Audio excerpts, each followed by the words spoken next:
អរុនសុស្ដីព្រឹកថ្ងៃអាទិត្យជាថ្ងៃសម្រាកក៏នាំម្ចាស់បេះដូងរើសសម្រាមនៅមុខផ្ទះហើយនៅតាមដងផ្លូវចិត្តផ្ទះតែសម្រាមនឹងក្មេងៗវាលេងវាអីចឹងទៅវាបោះចោលតាមផ្លូវតាមមុខផ្ទះហ្នឹងហើយយើងសម័យមើលថាបើសិនជាផ្ទះយើងម្នាក់បាន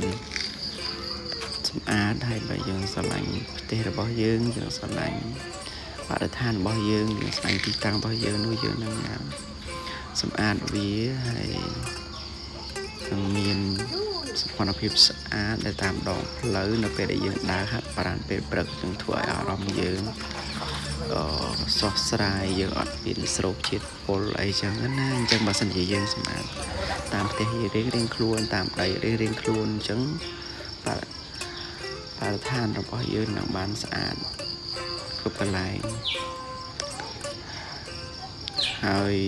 យើងនឹងមានអារម្មណ៍ល្អយើងនឹងមានផាសុកភាពហើយភ្ញៀវដែលមកលេងស្រុកទេសរបស់យើងក៏គេមើលឃើញទៅស្អាតអញ្ចឹងយើងនាំគ្នាសម្អាតបរិស្ថាន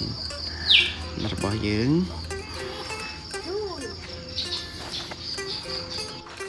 បើសិនជាបរិស្ថានល្អសុខភាពយើងល្អយើងកាត់បន្ថយការឈឺថ្កាត់មួយចំនួនហើយយើងកាត់បន្ថយការចំណាយអញ្ចឹងធ្វើឲ្យស្ថានភាពរបស់យើងក៏នឹងល្អប្រសើរច្រើនដូច្នេះហើយសំណូមពរម៉ែបងប្អូនទាំងអស់គ្នាចូលរួមក្នុងការសម្អាតបរិស្ថានទុកដាក់សម្រាប់បានត្រឹមត្រូវហើយសំណូមពរសម្រាប់ក្រុមហ៊ុនដែលប្រមូលសម្រាមគាត់នឹងមានវិធានការបែបណាដើម្បីទុកដាក់សម្រាមនៅកន្លែងគោចោលនោះបានល្អហើយបើសិនជាមានម៉ាស៊ីនកិនកំទេចឲ្យវាមានឲ្យវាម៉ត់ដើម្បីឲ្យវាឆាប់រលាយនោះនឹងល្អប្រសើរមែនទែនព្រោះបើសិនជាយើងទុកដាក់នៅក្នុង